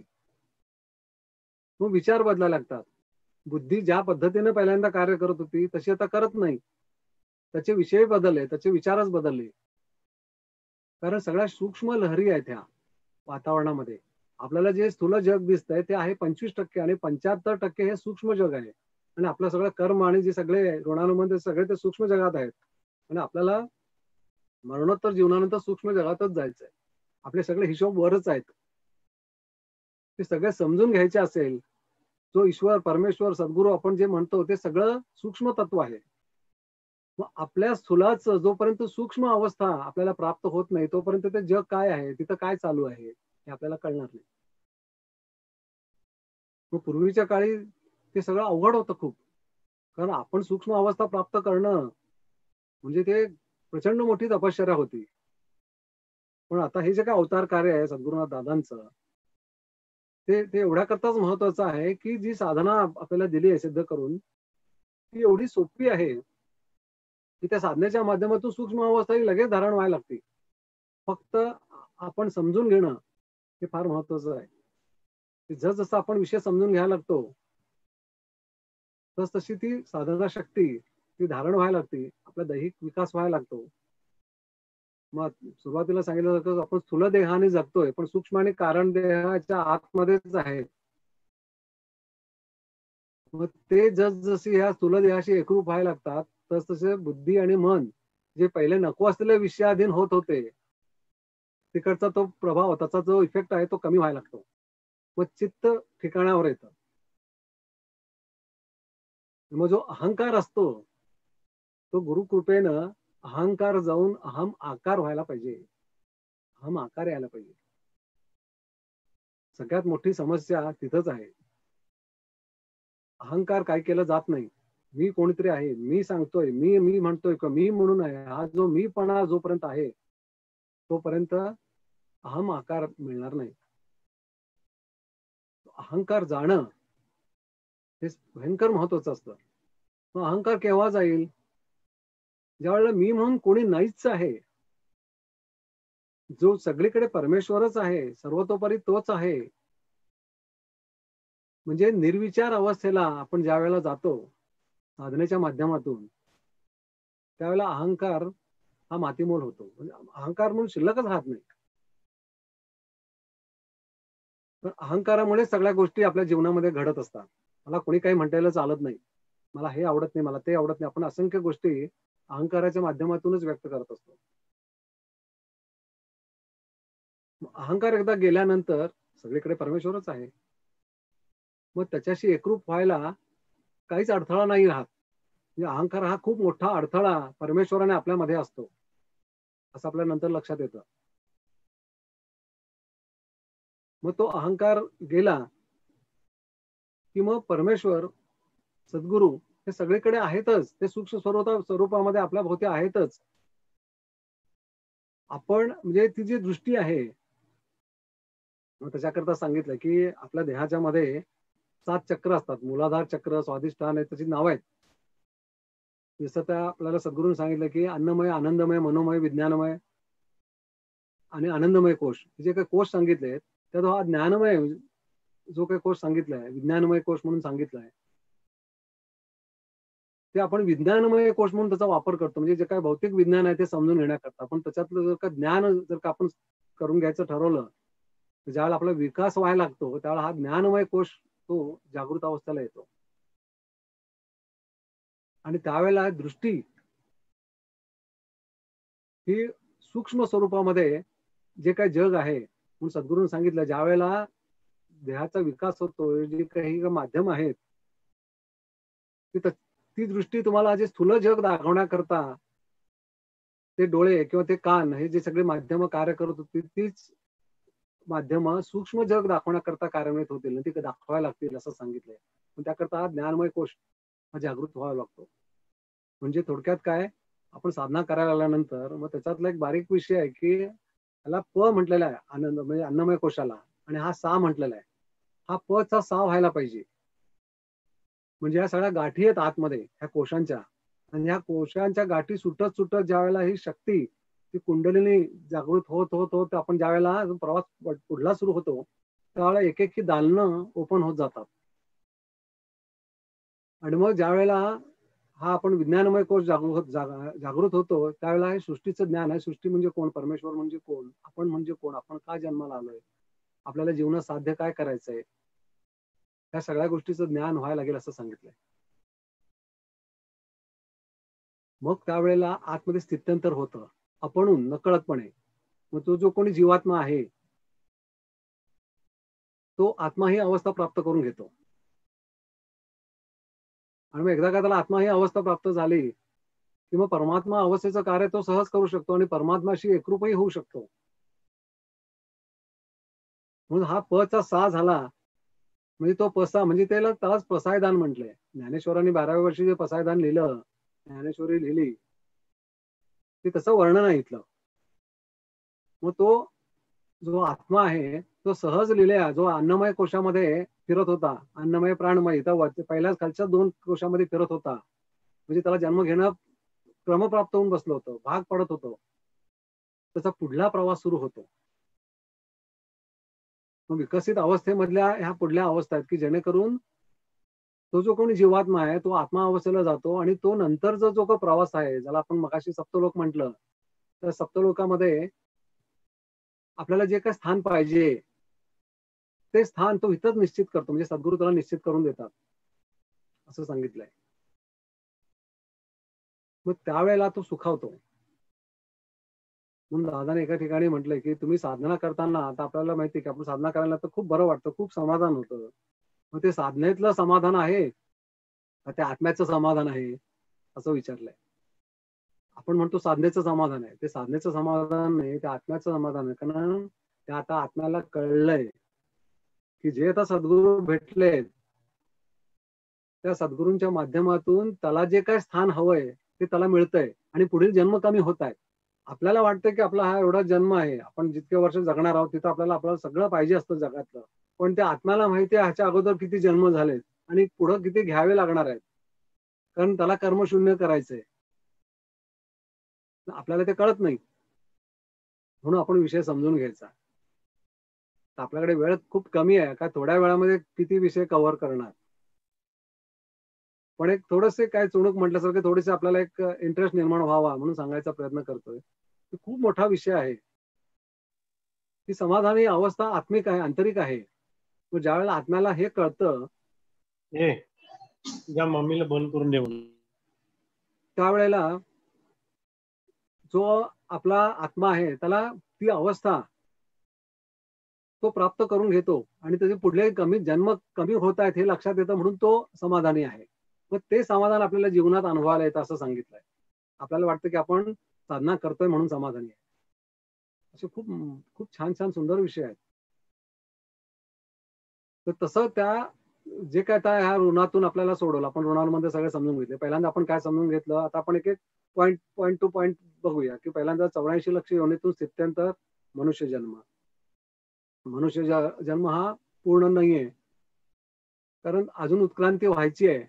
आपण समजतोय की आपण उत्क्रांत झालो, तर उत्क्रांती आपण करून घ्यायची आपल्या बुद्धी माध्यमातून.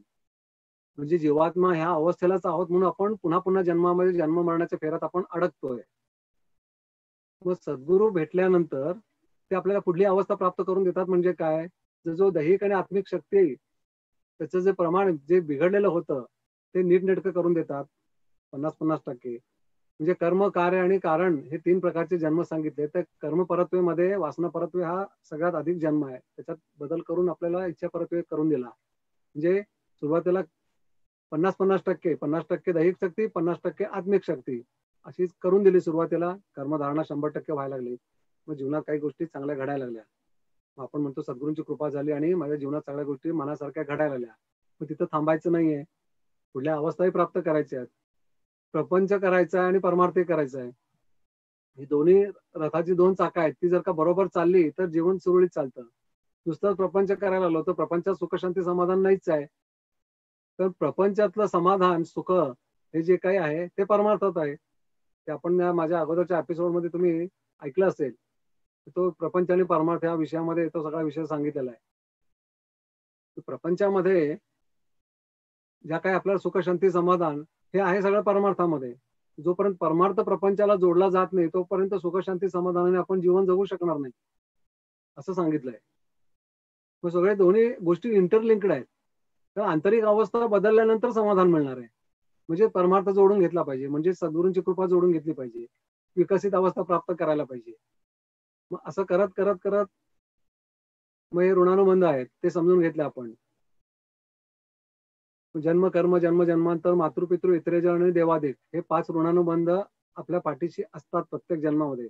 आणि त्या ऋणातून सुटका जोपर्यंत होत नाही तोपर्यंत जन्म संपत नाहीत. पुन्हा पुन्हा जन्माला यावं लागतं. त्याचा तोच प्रयत्न दर जन्मात चालू असतो, पण आपल्याला त्याची माहिती नसते. मग जसजसे ह्या ऋणातून आपण सुटत जातो तसा मूळ प्रवासाला जो आत्मा आहे तो पुढल्या प्रवासाला जाऊ शकतो. म्हणून ज्यावेळेला पास्ट लाईफ रिग्रेशन हा एक विषय खूप महत्वाचा आहे. आता सगळीकडे सध्या त्याचं चर्चा आणि त्याच्यावर संशोधन चालू आहे. की पास्ट लाईफला घेऊन जातात संमोहित करून, की त्यावेळेला ते गतजन्मात कोण होते किंवा काय हितसंबंध होता, आता ह्या जन्मात आलेल्या लोकांशी कुणाचा गतजन्मात हितसंबंध होता तो ते सांगतात. आणि काय समस्या, आता समस्येचं कारण काय हे सांगतात. म्हणजे पास्ट लाईफ आहे हे सिद्ध झालं. मग ते जे काही पास्ट लाईफ आपलं असतं तो सगळा ऋणानुबंध तो सगळा आपण घेऊन आलो असतो. मग तो जोपर्यंत त्या ऋणातून आपण मुक्त होत नाही तोपर्यंत पुढला प्रवास सुरू होत नाही. मग त्या ऋणातून मुक्त करण्याकरता वंश विमोचन, कर्म विमोचन आणि ऋणमोचन ही 3 विमोचन ही सिद्ध केली सद्गुरूंनी. म्हणजे साधनेमध्ये अंतर्भूत आहेत. आपण जसजशी साधना करायला लागू तशा ऋणातून आपण मुक्त व्हायला लागतो. मग त्याचं विमोचन झाल्यानंतर मग 5 दीक्षा. दीक्षा जसं धारण होत जातील तसे आपल्याला पुढली अवस्था म्हणजे हे भांड शुद्ध होत जाणार.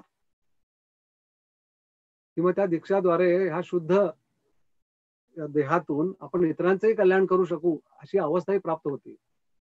आणि सगळ्यात महत्वाचा एक विषय जो अजून मगाचपासून सांगितला गेला नाही तो, की सद्गुरूंनी सगळ्यात महत्वाचा एक विषय काय सांगितला, की आता गुरु अंश जन्माला घालायचा आहे, वंश नाही. आपण वंशावळ जन्माला घालत होतो इतके वर्ष, इतके जन्म. कारण वंश जन्माला येणार तर वंशामध्ये दोष आहेत. आता आपल्याला माहिती आहे, आपल्याला काही डायबेटीस आहे म्हटलं की डॉक्टर विचारतात तुमच्या आजोबा नव्हता का, वडिला नव्हता का, पणजोबा नव्हता का, आपली हिस्ट्री बघतात. म्हणजे आज विज्ञानही मान्य करतं की वंशातले दोष हे प्रवाहित होतात जीन्स मधून. मग तसे सगळे दोष ते सगळे येतातच आपण त्यांच्या घराण्यात जन्माला आल्यानंतर. कारण त्यांच्याच माध्यमातून म्हणजे आपल्या पणजोबांच्या माध्यमातून आपले वडील, त्यांच्या माध्यमातून आपण, आपल्या माध्यमातून आपली मुलं, हे असे सगळे जीन्स जे काय ते प्रवाहित होत असतात. पण त्यात मातृपितृ घराणी असतात. त्याच्यात तो एक आणि वेगळा विषय आहे की खूप त्याचा व्हास्ट आहे तो सगळा. तो आणखीन कधी आपल्याला वेळ मिळेल त्यावेळेला आपण एकदा लाईव्ह मध्ये त्याचा एक विषय घेऊया. षडरिपू षडविकार म्हणून जे काय सांगितले आहेत ते सगळे आपले मातृपितृ घराण्यातील ते जे काही हितसंबंध म्हणून आहेत ते सगळे दोष म्हणून आहेत, ते त्याचा ताबा घेतला असतो त्यांनी आणि ते व्यक्त होत असतात. आणि आपल्या ह्या सगळ्या त्वचेमध्ये आपण आपण नेहमी म्हणतो की आपला एखादा नाक, की तुझ्या आजोबांसारखं तुझं नाक दिसतं, तुझा आवाज तुझ्या वडिलांसारखा आहे, की तुझ्या मामासारखे तुझे डोळे आहेत, कानाची ठेवण तशी आहे. म्हणजे हे सगळे आपण ते सगळं घेऊनच आलेलो असतो जन्माला. मग मूळ अवस्थेला आत्म्याचा जो प्रवास आहे तो होतच नाही. म्हणून या सगळ्या ऋणातून सोडवायचं, म्हणून ऋणानुबंधातून मुक्त करण्याकरता ऋणमोचन आहे. मातृपितृ इतरेजन आणि देवादिक ह्या 3 ऋणातून मुक्त करून 5 दीक्षा दिल्या आणि मग त्याला आकार येणार आणि मग कृपा साकार होऊन ती इतरांच्या कल्याणाकरता ती कार्यान्वित व्हावी, अशी कार्याची योजना आहे. खूप मोठा विषय आहे. त्यात अजून एक विषय येतो की आपल्याला जे आपण सगळ्या नेहमी म्हणत असतो की मुक्ती पाहिजे, मोक्ष पाहिजे. तर मुक्ती आणि मोक्ष हा मिळणार कसा आणि तो काय आहे आणि कशा स्वरूपात आहे. मध्ये एकाने मला प्रश्न विचारला होता की अहो ते मोक्ष वगैरे सगळे म्हणतात, तो मोक्ष कसा मिळवायचा आणि मुक्ती कशी मिळवायची. मुक्ती इथं आहे का गेल्यानंतर आहे. तर मुक्ती मेल्यानंतर नाहीच आहे, मुक्ती इथंच आहे. आणि मुक्ती जेव्हा पण आपण इथं मिळवत नाही तोपर्यंत पुढे वर आपल्याला मोक्ष मिळणार नाहीये. हा सगळं थोडं समजून घेण्यामध्ये लोकांचा गोंधळ असतो. वर मुक्ती नाहीये, मुक्ती इथं आहे. मग मुक्ती म्हणजे काय, तर आपण ज्या काही इथं भौतिक जगामध्ये, ज्या काही संसारामध्ये आपण वेगवेगळ्या नानाविध विषयामध्ये जे स्वतःला अडकवून घेतो, हे माझं आहे, माझी इस्टेट आहे, माझं घर आहे, माझं सगळं, म्हणजे अगदी आपलं नातलग, माझा नातू, माझा मुलगा, आपण सगळ्या विषयामध्ये जे स्वतःला अडकवून घेतो, त्या सगळ्या गोष्टीतून आपण हळूहळू मुक्त व्हायला पाहिजे. खाण्यापिण्याच्या तरी वासना सर्वाधिक असतात. मला हे आवडतं, मला ह्याच्याशिवाय गोडाशिवाय मला चालत नाही, मला श्रीखंड पाहिजेच रोज जेवताना, खीर पाहिजेच. म्हणजे ह्या ज्या काय आपण विषय वासनेमध्ये अडकून घेतो त्याच्यातून मुक्त व्हायला पाहिजे. आणि त्याच्यातून जोपर्यंत मुक्त होत नाही तोपर्यंत वर मोक्ष नाही. कारण नंतर नंतर प्रवास आहे ना मोठा. मग तो वरच्या प्रवासाला जर का तो सुखकर व्हायचा असेल तर इथल्या सगळ्या मोहातून आपल्याला मुक्त व्हायला पाहिजे. म्हणून परमेश्वराने किती व्यवस्थितपणा आखलाय, तर तसा एक दाखला देतो तुम्हाला. म्हणजे सद्गुरूंनी सांगितलंय की आपण ज्यावेळेला जीवन जगतो, लहानपणापासून बाल्य, तारुण्य आणि वार्धक्य 3 अवस्थेतून आपण जीवन व्यतीत करत असतो आणि त्याप्रमाणे कर्मधारणाही होत असते. जसं आपलं वय वाढत जातं, आता काही जण काही आजाराने म्हणा किंवा त्यांचा लवकर त्यांना देह सोडावा लागतो, परंतु निसर्गाच्या नियमाप्रमाणे हळूहळू आपण म्हातारे होत जातो आणि एक दिवशी आपला देह आपल्याला इथं सोडावा लागतो. जसं आपलं वय वाढत जाईल तसं स्मृती आपली कमी होत जाते. आपल्या वेगवेगळ्या विषया वासनेतून आपण मुक्त व्हायला लागतो. कारण ती नैसर्गिक प्रक्रिया परमेश्वराने दिली आहे. की विसरायला लागतो. काय माझं म्हणजे हळूहळू त्या काय आपण बघतो की काही लोक आपण परत आपल्या घरी येताना असं वाट चुकतात. इतका स्मृतीभ्रम होतो. खूप वय झाल्यानंतर. मग हे का ठेवावं? असं का असावं? तर पुढे मोक्ष मिळावा म्हणून. म्हणजे परमेश्वराने हा शेवटपर्यंत सोडलेला नाही. परमेश्वर कायम पाठीशी असतो. तो जन्माला आल्यापासून मृत्यूपर्यंत. आणि तू लवकरात लवकर इथून सुट. इथं काय आहे समजून घे. पण आपण अज्ञानाने नको असलेले सगळे कर्म करून पूर्णत्व जे काय आपल्याला खरं म्हणजे व्यवस्थित पूर्ण आयुष्य जगणं, जे काय श्वास घेऊन आलोय, ते सगळं जर का आपल्याला जीवन मिळालं तर हळूहळू पण सगळ्या विषयातून मुक्त होऊ शकतो. मग ते आपल्याला माहिती नसल्यामुळे आपण सगळ्या विषयात अडकतो. मग त्यात ह्या खाण्यापिण्याच्या वासना खूप डेंजरस म्हणून सांगितले.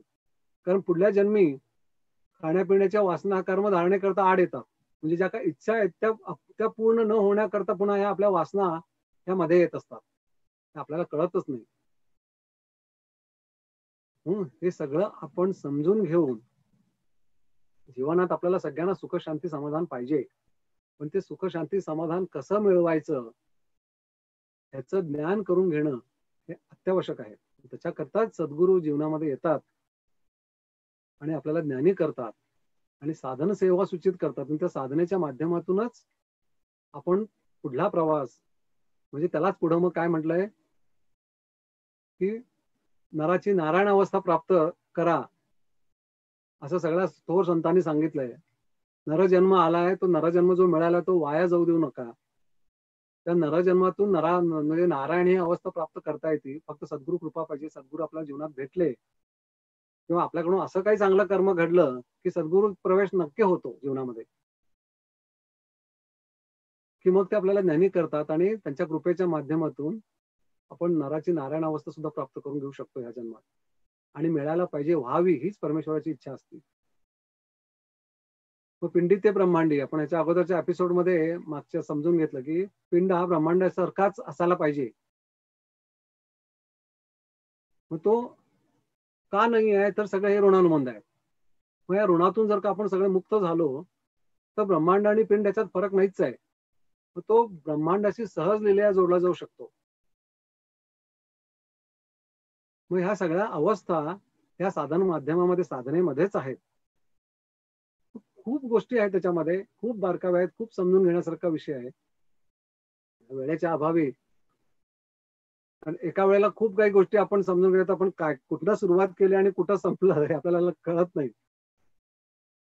म्हणून आता माझ्या मते खूप सांगून झालंय, तर आपण जे काय आता समजून घेतलं त्याचं आता रेकॉर्डिंग चालू आहे, तर त्याचं तुम्हाला एपिसोड म्हणून बघायला मिळेल. तर ते पुन्हा ऐकून आपण त्याचं चिंतन मनन करून सद्गुरूंनी आपल्याला जी काही साधना दिली आहे ती नीटनेटकी करणं, आणि त्या साधनेतून सद्गुरूंनी जे काही साधनेचं वर्णन केलं, आपण जे काही सेमिनार जर का सगळे वाचलेत, समजून घेतले, ऐकले, तर त्याच्या सगळ्या अवस्था सांगितल्या आहेत. त्या सगळ्या अवस्थेचा अभ्यास करून त्यांची इच्छा पूर्ण करणं, म्हणजे सद्गुरूंची इच्छा अशी आहे की सद्गुरूंची काही सिद्धता केली आहे ती साध्य करायची आपल्या जीवनामध्ये, ती कार्यान्वित होण्याकरताच सिद्धता त्यांनी केलेली आहे. आणि इतरांचं कल्याण करण्यामध्ये जीवन व्यतीत व्हावं अशी त्यांची कार्याची योजना आहे. मग जे का रंजले गांजले त्याची म्हणे जो आपुले, ही अवस्था त्यांनी साधनेमध्ये अंतर्भूत करून दिलेली आहे. आणि तशाप्रमाणे आपलं जीवन व्यतीत व्हावं आणि ती साधना आपल्या मनापासून आपण करावी, आणि मग सगळ्या अवस्था प्राप्त करून सद्गुरूंशी आपण एकरूप व्हायचे, त्या परमेश्वराशी एकरूप व्हायचंय, आणि ते आपल्याला एकरूप व्हायला मिळावं अशी सद्गुरूंच्या चरणी प्रार्थना. नमस्कार.